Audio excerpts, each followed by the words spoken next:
పశ్చిమ గోదావరి జిల్లా ఉండి నిమ్మలపేటలో గత కొంతకాలంగా సహజీవనం చేస్తున్న జంట హత్యకు గురయ్యారు. ఉండి రైల్వే స్టేషన్ సమీపంలో పంట పొలాల్లోని పురుషుని మృతదేహం గుర్తించిన పోలీసులు మృతుడు ఉంటున్న ఇంటిలో మహిళ మృతదేహాన్ని గుర్తించారు. పాలకోడేరు మండలం గుత్తులవారిపాలెంకు చెందిన దొంగ సుబ్బారావుకు అదే ప్రాంతానికి చెందిన విజయలక్ష్మితో గత కొంతకాలంగా వివాహేతర సంబంధం ఉంది. గత ఏడాది జూలై నెలలో వీరిద్దరిని ఒకే గదిలో గుర్తించిన సుబ్బారావు భార్య పెద్దల వద్ద పంచాయతీ పెట్టగా వీరిద్దరిని చెట్టుకు కట్టేసి దేహశుద్ధి చేసినట్లు పోలీసులు విచారణ తెలిపారు. అప్పటి నుంచి సుబ్బారావు తన భార్య పిల్లలను వదిలి ఉండిలో నిమ్మలపేటలోని ఒక ఇల్లు అద్దెకి తీసుకుని ఉంటున్నాడు. పోలీసులు కేసు నమోదు చేసి దర్యాప్తు చేస్తున్నారు.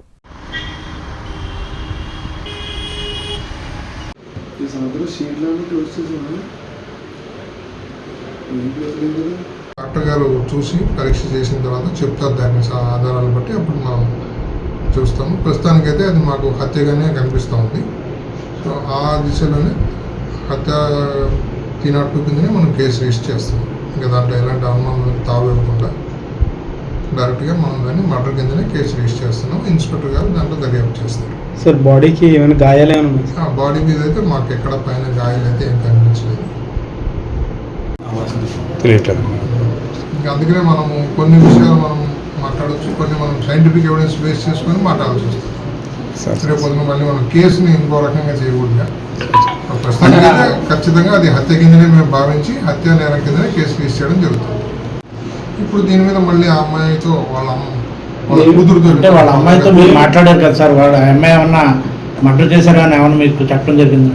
లేదు, అనుమానం వ్యక్తం చేస్తారు కదా సార్ ఆవిడ? లేదు. వాళ్ళ అమ్మాయి పేరు నార్మల్గా ఉన్నారు, కాళ్ళు చేసి కట్టేలేదండి. కొంచెం ఫోల్డ్ అయి ఉంది. ఎందుకు ఏంటి కారణాలు మనకు తెలియదు. ఇంకా మన సైంటిఫిక్ ఎవిడెన్స్ తీసుకున్న తర్వాత దాని గురించి మనం మాట్లాడచ్చు. ఆధారాన్ని చూస్తే అలా అనిపిస్తుంది. ఇంకేదైనా కారణాలు ఉన్నాయేమో ఇన్వెస్టిగేషన్లో తెలుస్తాయి. ఇంకెవరైనా ఉన్నారేమో చూడాలి. నిన్న సుబ్బారావు, దొంగ సుబ్బారావు అనే అతను, ఆయన బాడీ మనకు రైల్వే స్టేషన్ అవతల పొలంలో దొరికింది కదా. సో దానికి అది ఆత్మహత్యగా అని మాకు ఇప్పుడు దాకా ఉన్నటువంటి సాక్ష్యాధారాలు. కాకపోతే నిన్నటి రోజు మొన్నటి రోజు ఏమైంది, ఇప్పుడు ఈరోజు ఎవరైతే ఈవిడ చనిపోయినట్టుగా మనం వెళ్ళి చూసాము, విజయలక్ష్మి, కలిదిండి విజయలక్ష్మి, ఈమె వచ్చేసి పాలకోడేరు పోలీస్ స్టేషన్ లిమిట్స్లో వాళ్ళ అమ్మాయి కంప్లైంట్ ఇచ్చింది, మా అమ్మ కనపడటం లేదు అంటే. అక్కడ ఒక మిస్సింగ్ కేసు రిజిస్టర్ చేశారు ఆల్రెడీ పాలకోడేరులో. సో ఆ మిస్సింగ్ కేసు ఉన్నప్పుడు చూస్తే వాళ్ళ మదర్ ఫోన్ స్విచ్ ఆఫ్లో ఉంది. ఇతను నిన్న ఇక్కడ చనిపోయాడు కదా సుబ్బారావు, ఆయన బాడీ దగ్గర 3 సెల్ ఫోన్స్ ఉన్నాయి. దాంట్లో ఒక సెల్ ఫోన్ ఈమెది విజయలక్ష్మి. సో అది మనకు ఫ్లైట్ మోడ్లో ఉంది. సో ఫ్లైట్ మోడ్ను మళ్ళీ మనం ఆన్ చేసి నార్మల్ మోడ్లో పెడితే అప్పుడు వాళ్ళ అమ్మాయి కాంటాక్ట్లోకి వచ్చింది. మా మదరు కనిపించలేదని నేను కంప్లైంట్ ఇచ్చాను పాలకోడేరు పోలీస్ స్టేషన్లో. ఇప్పుడు ఎక్కడ ఏంటి మా మదర్ అంటే, ఇట్లా ఇక్కడ ఈయన చనిపోయినాడు, ఈయన దగ్గర ఈ ఫోన్ దొరికిందమ్మా, ఆమె ఎక్కడుందో కూడా మేము కూడా చూస్తున్నామని చెప్పేసి చెప్పడం జరిగింది. తర్వాత ఈ లాస్ట్ వీళ్ళు ఎవరితో మాట్లాడారు ఏంటి అని టవర్ లొకేషన్ చూసి ఈలోగా మనకు ఇక్కడ ఈ బాడీ ఉన్నట్టుగా మనకు కంప్లైంట్ ఇచ్చారు. వెళ్ళి చూస్తే ఇప్పుడు ఇక్కడ ఈమె చనిపోయింది. గతంలో మీరు చూసి ఉంటారు, ఇక్కడ ఈ జిల్లాలో 15/7/2025 ఇక్కడ వీళ్ళిద్దరి మధ్యన అక్రమ సంబంధం ఉంది అని చెప్పేసి ఇప్పుడు డిసీజ్ రామకృష్ణ సుబ్బారావు గారు ఉన్నారు, సుబ్బారావు వైపు వీళ్ళిద్దరిని రెడ్ హ్యాండ్గా పట్టుకోవడము. అప్పట్లో మీకు జిల్లాలో మీకు ఒక పెద్ద న్యూస్ వచ్చింది కదా, వీళ్ళిద్దరిని ఏదో కట్టేసి కొట్టి అని చేశారు. అప్పుడు కేసు రిజిస్టర్ చేశారు గతంలో.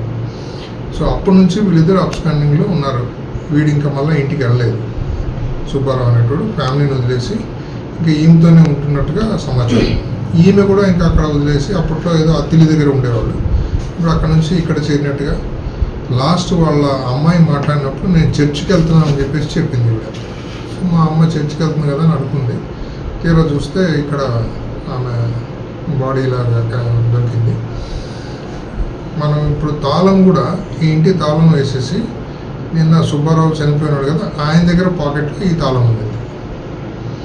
సో దాన్ని బట్టి ఈ తాళం ఎక్కడిది ఏంటి అని చూస్తే ఇది. సో సో నిన్న ఈరోజు మళ్ళీ మనం విఆర్ఓ గారి సమక్షంలో తర్వాత మా ఫోరెన్సిక్ టీమ్ వాళ్ళు మంగళగిరి నుంచి వచ్చారు. సో వాళ్ళు ఎక్స్పర్ట్స్ కాబట్టి వాళ్ళు ఇంకేదైనా అక్కడ సాక్ష్యాధారాలు ఉంటాయా, వేలుముద్రలు ఉంటాయా, లేకపోతే బ్లడ్ స్టెయిన్స్ ఉన్నాయా, ఇంకా any other involvement of any other person ఏమైనా ఉందా అనే కోణంలో మేము చేసే దర్యాప్తు కాకుండా వాళ్ళు మాకు సహకరించడానికి సైంటిఫిక్ ఎవిడెన్స్ కోసం ఆ టీం వస్తుంది.